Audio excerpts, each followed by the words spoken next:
Karma by की खिचड़ी की कहानी। यह कहानी भगवान कृष्ण की प्रिय भक्त कर्मा बाई की है। कर्मा बाई बचपन से ही अपने पिता जीवन राम को कृष्ण भगवान की पूजा करते हुए देखती थी। वह कभी भी कृष्ण भगवान को भोग लगाए बिना भोजन नहीं करते थे।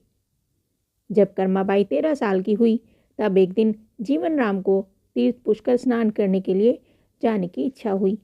साथ में उनकी पत्नी ने भी पुष्कर जाने की इच्छा बताई।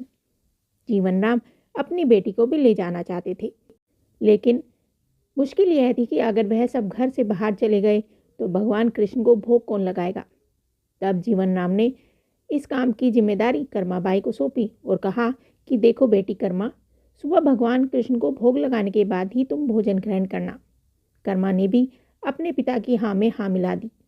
अगले दिन सुबह कर्मा बाई ने उठकर सबसे पहले गुड़ और घी डाल के बाजरे का खिचड़ा बना दिया और भगवान कृष्ण की मूर्ति के सामने रख दिया और बोली, भगवान, मैंने आपका भोग रख दिया है, आपको जब भूख लगे तब खा लेना, तब तक मैं घर के पूरे काम कर लेती हूँ।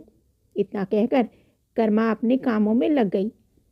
काम करते करते बीच में आकर देखने पर जब कर्मा को ज्ञात हुआ कि भगवान ने अभी तक खिचड़ी नहीं खाई, तब उसे शक हुआ कि शायद खिचड़ी में घी और गुड़ कम है, इसलिए भगवान कृष्ण भोजन नहीं कर रहे। तभी कर्माबाई ने खिचड़ी में थोड़ा गुड़ और घी डाल दिया और मूर्ति के सामने बैठ गई।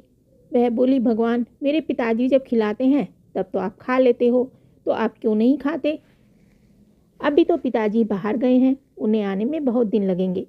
तब तक आपको भोग लगाने की जिम्मेदारी मुझे दी गई है, इसलिए जब तक आप भोजन नहीं खाएंगे तब तक मैं भी कुछ नहीं खाऊंगी। इस तरह जिद पर अड़ी छोटी सी कर्मा की प्यारी बातों से कृष्ण भगवान का सिंहासन डोल गया और फिर मूर्ति से जैसे आवाज आई, बेटी कर्मा, तुमने पर्दा तो किया ही नहीं, तो मैं भोजन कैसे ग्रहण करूं?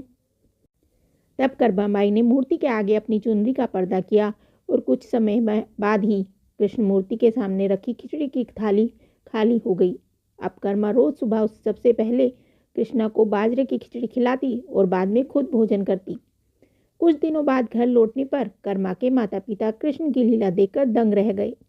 इस तरह कर्मा बाई भी भगवान कृष्ण की भक्त बन गई। अपने जीवन के अंतिम दिनों में कर्मा भगवान जगन्नाथ की नगरी जगन्नाथपुरी में एक कुटिया में बस गई थी।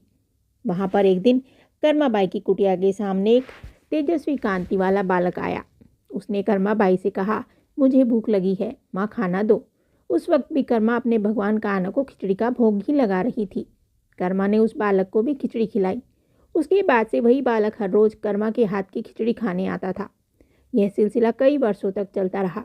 वह बालक कोई और नहीं, स्वयं भगवान जगन्नाथ थे, क्योंकि जिस दिन कर्मा बाई का देहांत हो गया था उस दिन जगन्नाथ भगवान की मूर्ति की आंखों में भी आंसू बह रहे थे। और उसी रात मंदिर के पुजारी के सपने में जगन्नाथ भगवान आए और अपने दुखी होने का कारण बताया कि उनकी परम प्रिय भक्त कर्मा बाई गोलोक सिधार गई है। मैं रोज सुबह उसके हाथ की खिचड़ी खाता था, अब मुझे खिचड़ी कौन खिलाएगा? अगले दिन से मंदिर के पुजारियों ने निर्णय लिया, भगवान को रोज बाजरे की खिचड़ी का भोग लगेगा और उस भोग का नाम दिया गया कर्मा बाई की खिचड़ी।